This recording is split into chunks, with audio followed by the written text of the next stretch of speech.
I am Ethos Ananda. That's my cyberspace name.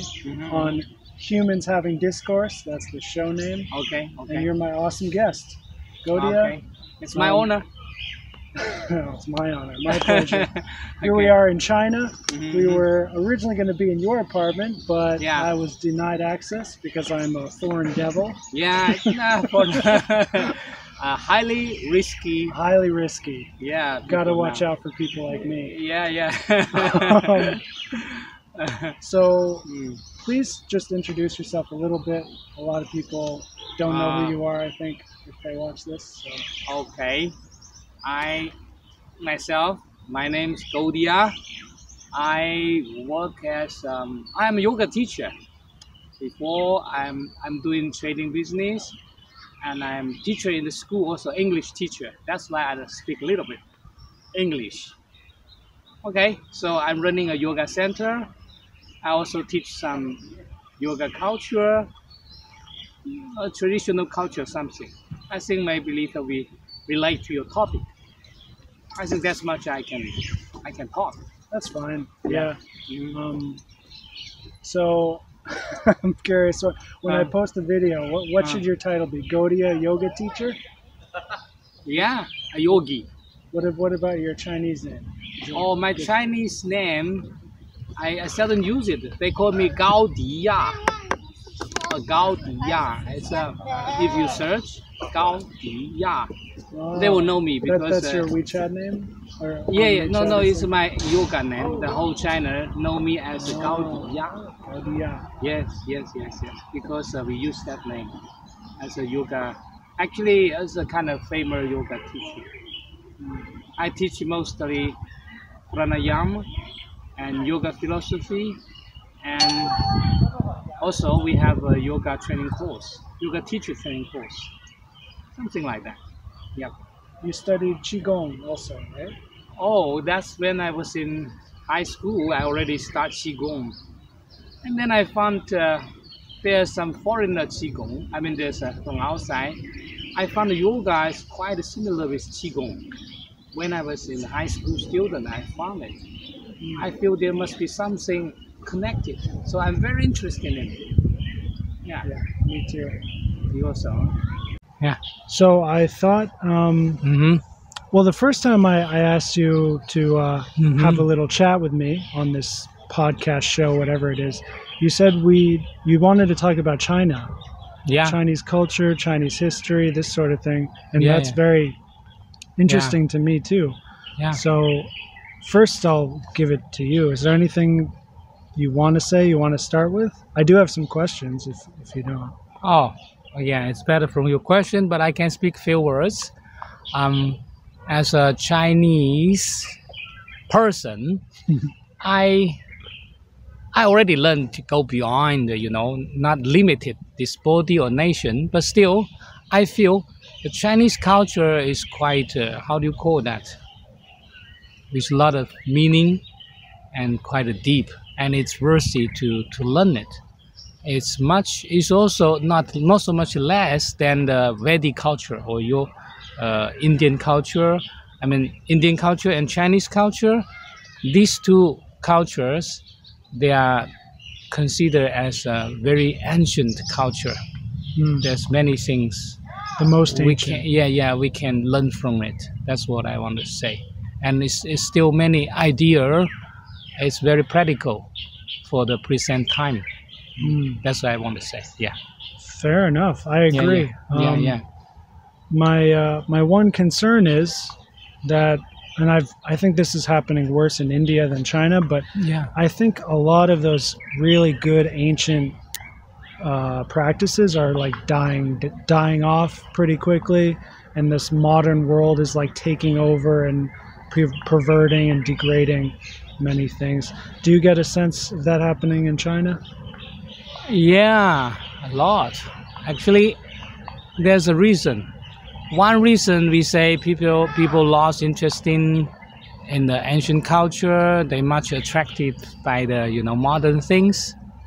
But there's a reason it's there, because actually not so many people really know about the ancient culture, because no one no one there to present the beauty or the power of the ancient culture to you. Naturally, you want to choose something better, you know. That's no fault. Everyone want a better thing, right? Yeah. But there's some very capable person.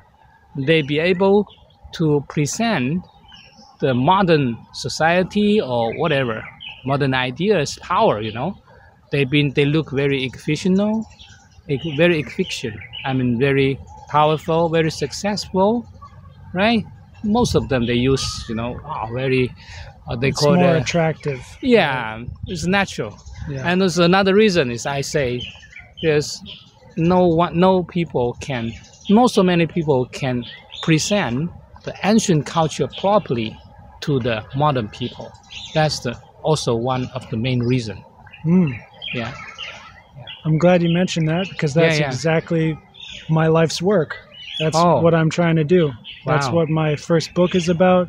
And I'm going to write a few more books trying to bring back this ancient wisdom, which it really isn't ancient to me. It's timeless. That's a Yeah. better way to describe it.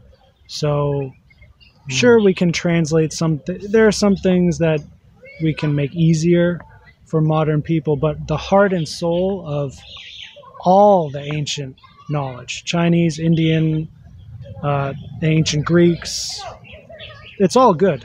It's all true. Yeah. It's all good. Yeah. So I think, yeah, we need to remember it, and we can't forget about it. We can't throw it in the rubbish bin just because it's not attractive. No. There's another thing also is suddenly coming to my mind.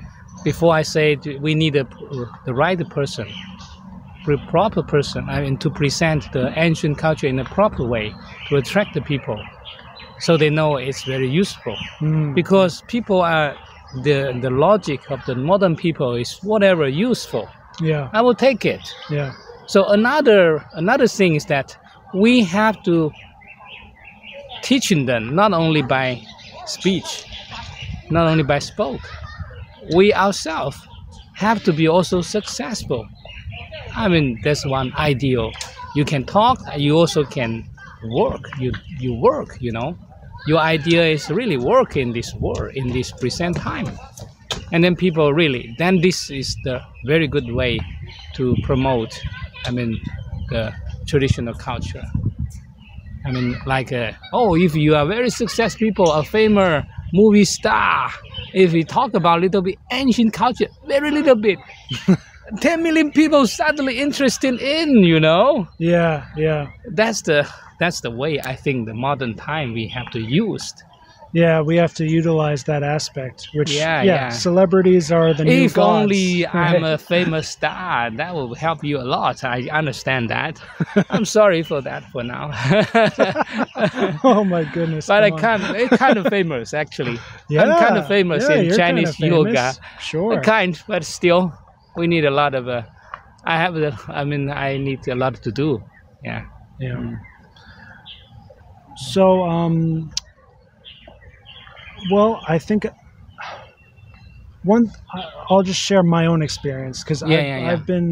This is my third year in China now, and one thing it's been stuck in my head for more than a year now because I don't know if it's a regional difference with Fujian versus Sichuan, where I first was in 2015, but I noticed most Chinese people I talk with now, they're much softer than they used to be. Meaning, like when I first came here and, you talk with someone and you say, blah, blah, blah, 是不是? 对不对? Yeah. And there's like a really strong yes or no at the end there. And I really like that actually, because we don't have that in English at all. There's really no like clear way to say yes or no without being rude. So that's one thing I really liked I still like about Chinese language and culture, but I feel like that's diminishing, and now there's more of like I share my opinion, you share your opinion. Have you noticed that happening? I think this kind of the culture interact. I mean, Chinese people now, a lot of people they watching the Western movie, Western people also know more a little bit about China, I guess. Less than Chinese people know more about Western people because we watch so much American movie. I guess mostly they watch from movie. And then also people are change their idea. They're traveling out. So their minds getting, like you say, not so simple, not so black and white like before. Now, actually, it's not necessarily bad or good, but they become more open. Yeah. Actually, it's a big tendency for the whole China. Everything is getting, because China connects so much to the whole world. You can consider about so many people doing business. Most of the people they doing business with the foreigner people. So the idea will interact each other. So I think this consider is affected by the Western culture also. That's it. For myself, we think that's the different people. Some people is always black and white. They don't change so much. And some people... What do you mean? Can you give me an example? For example, Mr. Wu, he's always, hey, must be like this. This yes, this no. Now even after 10 years you met him, still is, must be like that. But there's Mr. Yang, he's, he go traveling a lot of place, have a more, open mind. If you meet him later, you might feel, oh, maybe Chinese become like that. But for me, myself, I feel they all the way like that. There's only different kind of people because China is big. There's some people like that. There's some people like that. That's from it's not because of timing. Timing is the slightly reason. Different people, they all the way like that. That's my feeling. Yeah. Okay. People are difficult to change, actually. Yeah, that's true. But then again, on a global scale, I think there's too much change too fast. I think that's a global problem. We have this word globalization, which is really, it's not actually the best word because it's really westernization or Americanization, where people all around the world are watching these not very good American movies and shows, and they think it's so cool, and then they're naturally acting more like that, I just think it's having a negative effect everywhere. For this, I have a little to say. Sorry to disturb. Interrupt you. Fine. Actually, if you watch American movie, different people see different things. There's Chinese intelligent. Ancient time we have to say, different people see different things. The good people see good things. The bad people see bad things. I didn't mean you are bad people. Those guys want to learn the bad thing. They can learn from movie. But for me, I see quite some wisdom. Right? That's the right words from the movie. I see those politics or those fighter. They show kind of intelligent, which we don't have. I see many things. Yeah, some like go straight, react very quickly decision. Those things. The Eastern people, we are kind of slow, think a lot.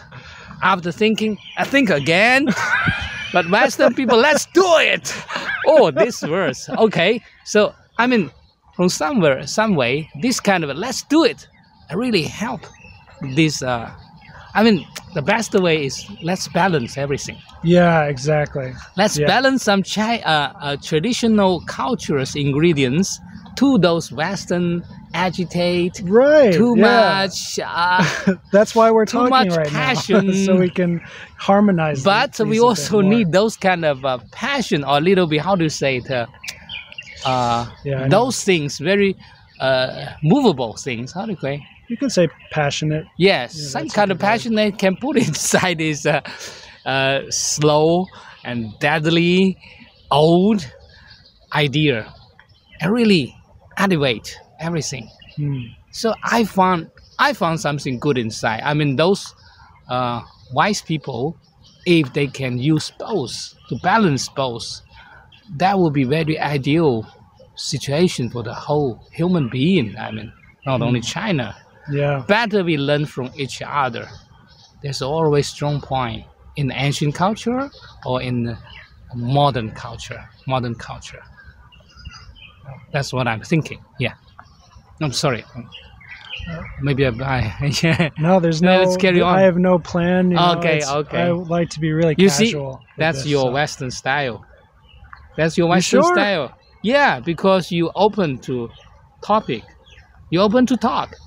But the Eastern styles must be like that. The answer is here. Hey, talk to here. Talk to this answer. If you don't follow this answer, we are not in the same way. Okay. I can see what you Or mean highway. in that sense. Oh, here's another thing I've noticed. Yeah. Which I really like about Chinese culture. Yeah. Detachment. I think Chinese are naturally really good at detaching from emotions, from social shame. Yeah. This is actually an Asian thing. It's not just Chinese.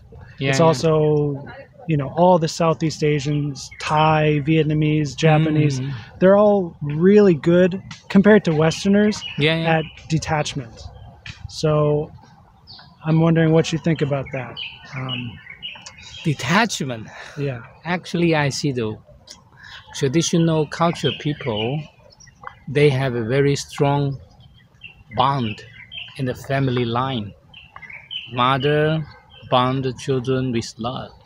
The children and serve their parents out of duty. Actually, a lot of bond. Actually, I see. Right. So that's the flip side of it. This could be because I'm a foreigner, so I don't get to see the intimate family relationships. You didn't see the family issue. You're only walking outside. You come as a guest. When the husband and wife fighting, you're not there. It's maybe much more. I don't want to say worse, but much more attached. Actually, if young people grow up, he found that there's hundreds of lines connected with him, his family, his uncle, his aunt. Everyone have a wish, have a design on him. He found, and everything he do connected to the all relatives. But when I see the movie, I don't know if it's true or not. The young guy, sometimes the father and mother, they don't talk to the children for 10 years, and the children just go out and they don't care the family. I mean, I see a lot of this. Must be there's some ingredients of this in the factual life. So this is quite different. China, they all connect. Even you go to the another side of the world, the family still make a call. Hey, buy me a bandit. Buy me a what? Whatever. I mean, medicine. What kind of medicine? Send me something. They all connected. That's a little bit from different view from my side. That's the other side I don't get to see. Oh, and that might actually explain why I see so much of that detachment, is because when people are away from their family and maybe just talking to me, they go, "Oh, this is great. I can relax more. He's not my father. He's not, You didn't have any. If only you marry with a Chinese girl, then you can understand. Then everything will change. They say you marry a person, you marry a family, actually. And I have to marry her ancestors. Right? This is really in China, in the traditional culture, is really. You find you have to deal with the whole family line. Whole family line. Because you find the cultures, you find the relative, you find all business, everything, talking, eating way, sleeping way, everything connected to their family. Everything. This is part of traditional cultures, actually. They make this affection like that. Forgot what I was going to say. I mean, if you met those guys who married Chinese family, then you can see there, you can ask their opinion. That's we'll see if that happens. I'm not sure. How about religion? Yeah. So one thing I'm not happy to see is China cracking down on religion and doing lots of violence and different things against, Falun Gong, you probably know them. Oh, that's very long years before. And the Uyghurs. Yeah, In yeah. Xinjiang. Oh, okay. So, Yeah. and you and I are both religious. That's important to us. Yeah. So, what's your, Okay. Yeah. Yeah, I have some idea to share. First, to those religion like Falun Gong, or because China is so big, How many people? 14 billions. 1.4 billion. 1.4 billions. And there's so many new religion came out from so many people, If there was no very strong authority to control, it will be big mess. In history, there's something like that. I mean, I speak from this side. There's a different viewpoint. From one side, I say it's a reasonable. Sometimes you feel why the government control this so much, because people in general, they really are not so intelligent. Very easy being misled. Yeah. Very easy. Some people make some magic show and this is God. This is in Indian a lot. Yeah, oh yeah. They definitely. easily worship some people as a god. There's so many God in Indian, but it's okay. It doesn't hurt Indian so much. But if there's so many God in China, there's no way, because government. Government's way. Well, this is an empire. Yeah, that's how I see China. Yeah. I mean, the government's the way of the management is different style than Indian or the Western style. Yeah. I don't want to say anyone is good. I mean, both sides have some good point and bad point, but this style is different. So it's natural. There cannot be so many God here. Has to be some kind of a control. Consider as a Falun Gong, actually people in general, we think they have some mental problem, Those old days gone. I mean, we heard that government did a lot of crash on done. But now if you go outside, you see people. We don't see so much old Falun Gong people, but if we go other country. Last month, I go Japan. There's some people, they're on the street, they make a big, we against president, somebody. Well, if in China, if you want make your group big, you cannot just try your best to against those people in political position.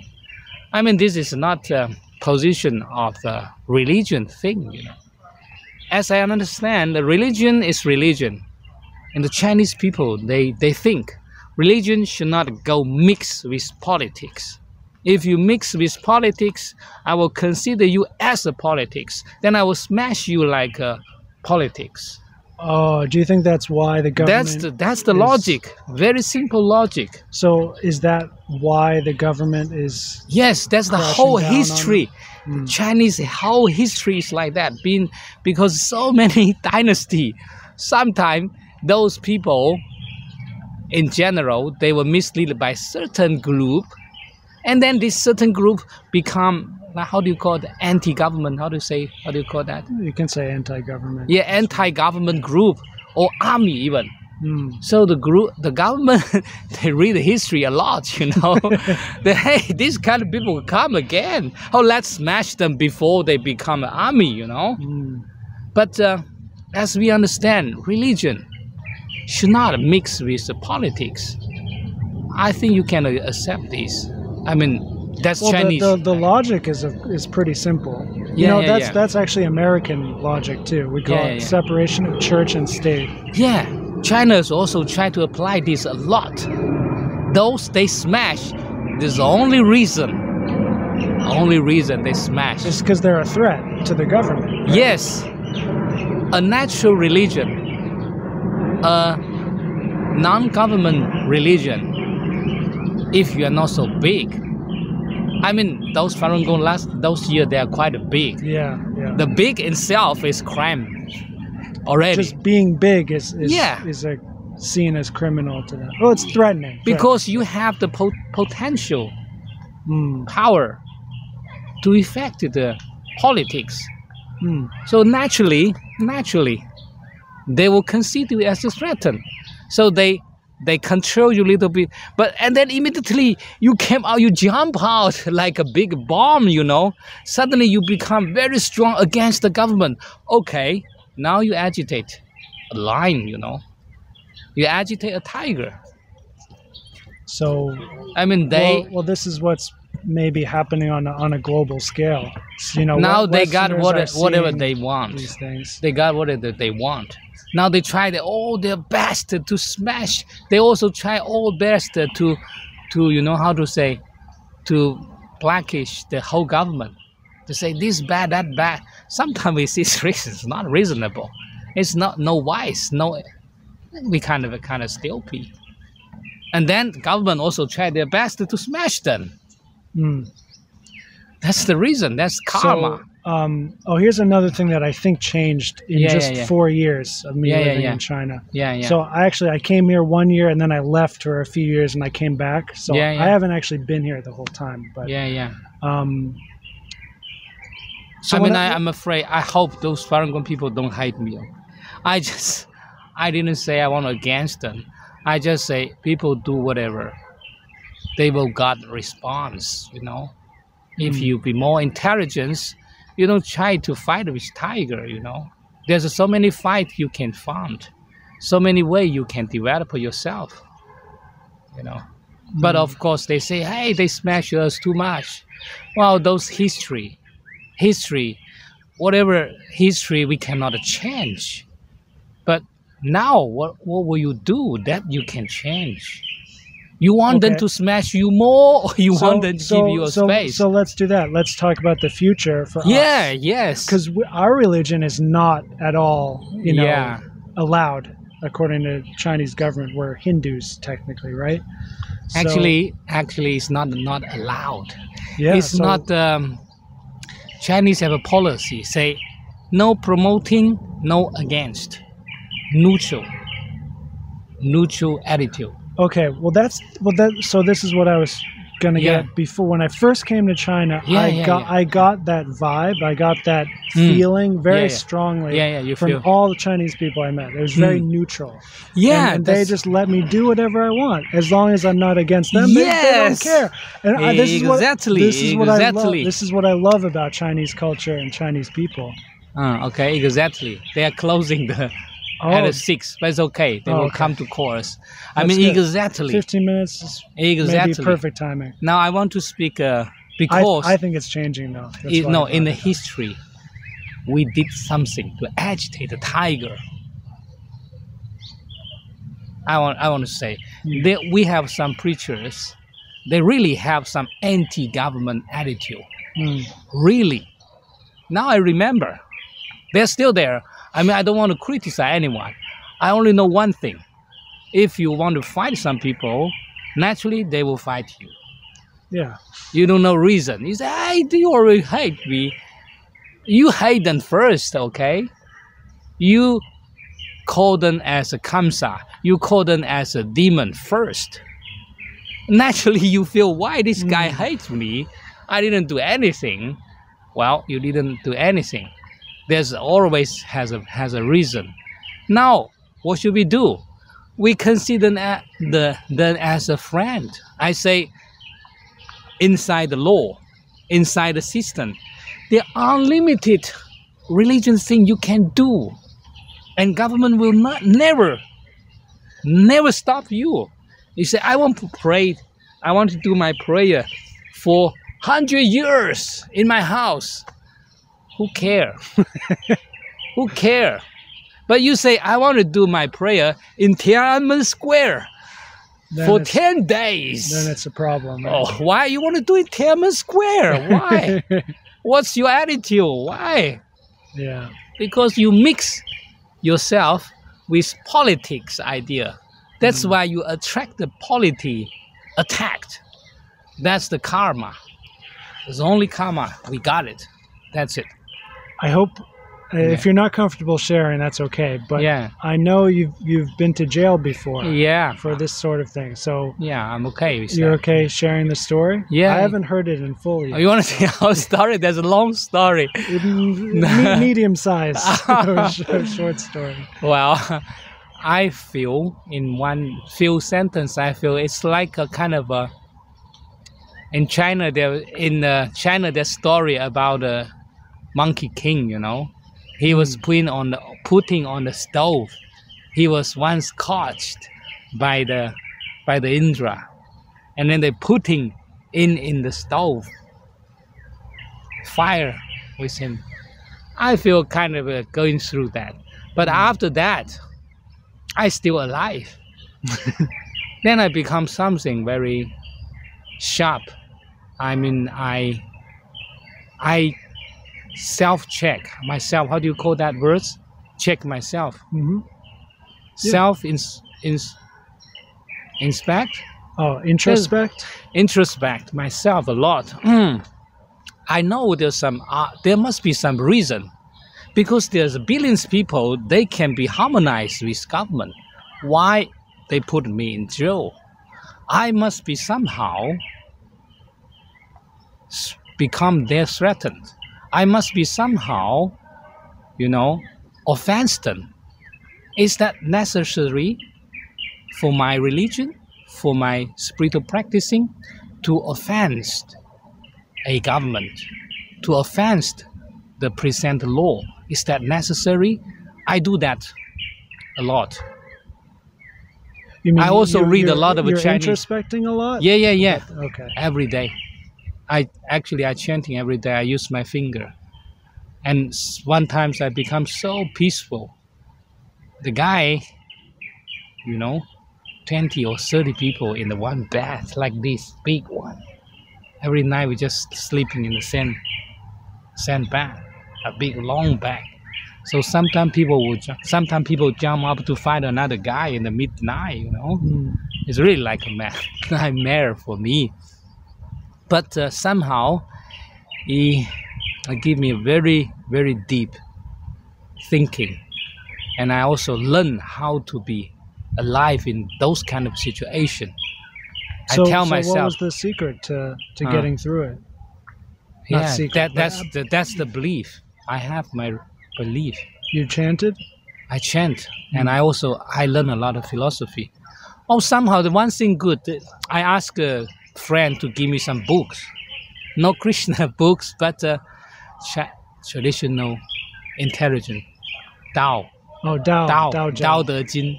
Yeah, that's a great one. I love that. I just read through again and again. Again and again. Somehow, it's very good for my self-realization. I feel it's good for my realization. I become a fighter in my heart, but outside I become, in Chinese say, outside is round shape, but the inside is square. Oh, like on the money coins. Yes. Right? Yeah. That's they say that. Oh, I read about that in a museum one time. The round outside, is like the earth, right? Outside, I'm so peaceful. The roommate, hey, you guy, you doesn't look like in the jail. Why you look like this? I said, no. I'm afraid. I'm nobody. So I tell myself, if I can live in this kind of situation, I go out, wherever. There's no problem for me now. I become a free man. That's what I tell myself. If I can live in this kind of terrible situation, if I can go through this, I will become a free man. That's the real free. Free myself from any kind of a jail of the mind. That is Krishna, and the truth is there. We just sometimes we need some kind of pain experience to dig deep enough to find it. It's also in my heart. The truth outside, also in my heart. So even finally I got those kind of situation, first half year I was just like normal people, you know, suffering a lot. All kind of desperation, hankling, fighting. It's there's no killing inside, but fighting is. For me, I never did any bad thing. I even don't speak dirty word when I graduate from the school. I'm just like a paper. Now a paper put in inside the ink, or like a sheep put inside sleep with a 12 wolf or 20 wolf. Every moment I have to keep alive. I mean, that's kind of a situation. It's kind of a training. I think part of my karma is there. Why I got into there? There must be some karma reaction. And from this karma, how much I can learn. So the next time, I will not also myself or any other people I care, they should not get into that situation. That's what I want to try, you know. I want to stop anyone. I swear, no one like me should get into the same situation like this. I pray. That's my prayer. Okay. Yeah. Well, yeah, that's the story. A lot. I mean, it's all about the feeling. two things I would respond to that. Well, one, as you were talking, it brought back my own memories. I've been through. Well, I haven't been to big jail, like the real jail, but I have been arrested a couple times. And when I first started being a devotee, I actually had a really profound mystical experience where I could hear Paramatma inside myself. Wow. And then I went nuts. Like we would call it samadhi, but for the people around me, they thought I was just completely crazy because I was just talking about God all the time and like, you know, I'm the chosen one and like just crazy stuff like this. Wow, there's some of Chinese also like that. One or two. They will come and call. Let's go. Let's talk. Go and talk. We can talk just like this. Okay. Yeah. So anyway, what happened was my friends called the police on me. Wow. And they came. They didn't arrest me, but they said, "Oh, we're concerned about you. We think you're sick or something." So look, I'm great. I'm blissed out. You have no idea. Yeah. And so they took me to the hospital and they check everything. They check everything. They said, "Well, I guess you're okay. You're just, you know, you're just eccentric. You're just interesting." But it's still, even though I passed those tests, I still had to leave. And a lot of those friends I had are totally gone from my life now. I see. Because the next stage in my life had to happen, and I had to be like pushed out very quickly, and maybe not as violently as what you went through, but I drew a parallel in my head as you were talking to my own experience.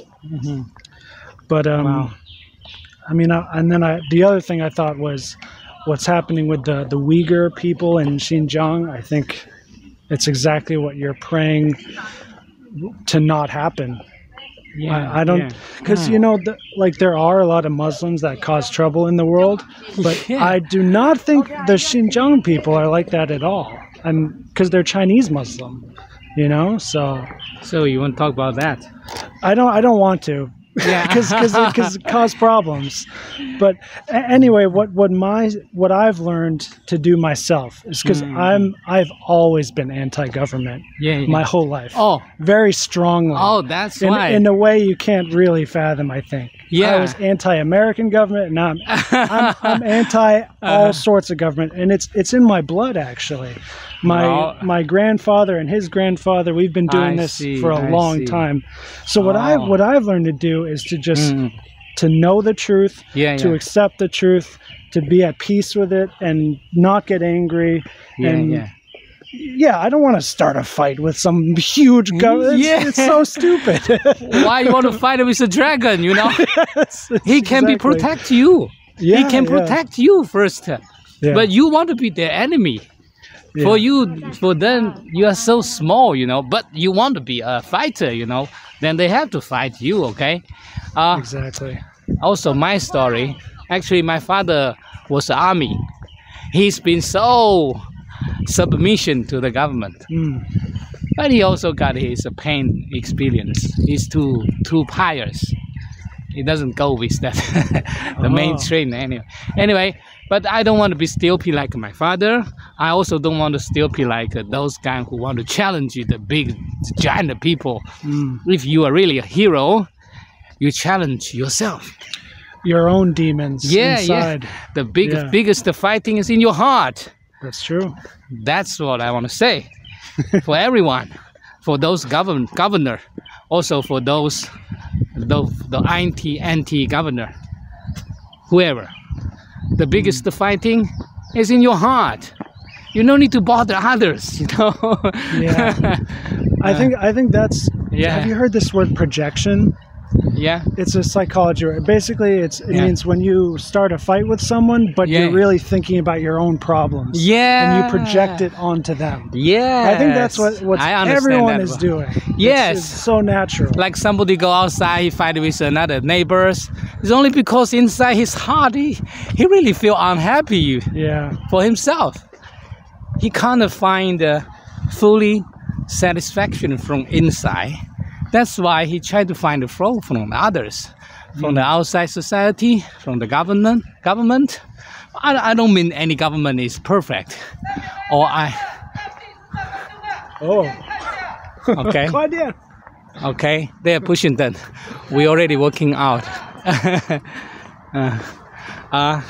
So that's the conclusion, right? Yes, that's the conclusion. We can try to be smart, you know, right? Yes. So you and I, we've both learned our lessons, but now it's up to the rest of the world. Yes. We'll see. Yeah. The fighting is in your heart. Even between husband and wife. You're fun, you know. If you marry, you understand. Sometimes I fight with my wife also. But I realize it's from my heart. The problem is in my heart. Then I say sorry. And it's gone. You just need to apologize for yourself, for the whole situation, and then improve yourself. That's it. Improve yourself every day. In Chinese, we say 活到老，学到老. You live so long, you study so long. Is that 活到老，学到老? But in English, it sounds like empty. Like there needs to be a second part to it. Like you live so long, you study so long, and then what? Is that it? That's just it? You always study. Okay. You never just stop. Living and studying. Yeah, you never stop. You always improve yourself until the last breath. Okay? All right.